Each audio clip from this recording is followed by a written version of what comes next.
So the idea of inserting Angela into the Age of Ultron really came out of long conversations between Brian Bendis, myself, our editorial group, with respect to all these sort of earth-shattering changes that might occur after that series.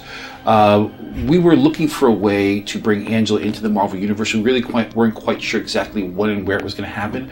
But then we started thinking about Age of Ultron and thought there might be a way that her storyline dovetails in with Age of Ultron and would sort of unleash this character in the Marvel Universe. So it really was kismet in a lot of ways, and the timing worked out beautifully, and it helped out Brian because it wasn't something that he had immediately at the end of his story, but it was something that we did add in later on and beautifully. So from that point on, she moves on and through the Marvel Universe, and it's going to be pretty historic.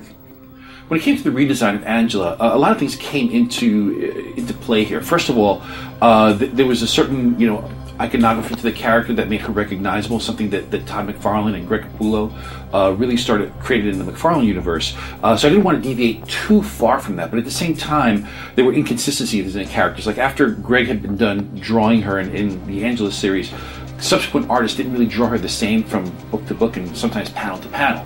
So I wanted to bring a little bit of consistency to it, but I also wanted to add a little bit of a Marvel flavor to it. So we're looking at Angela very much as a character that comes out of our cosmic universe. So keeping that in mind, I wanted to add a little bit of, some curvy cosmic lines to it.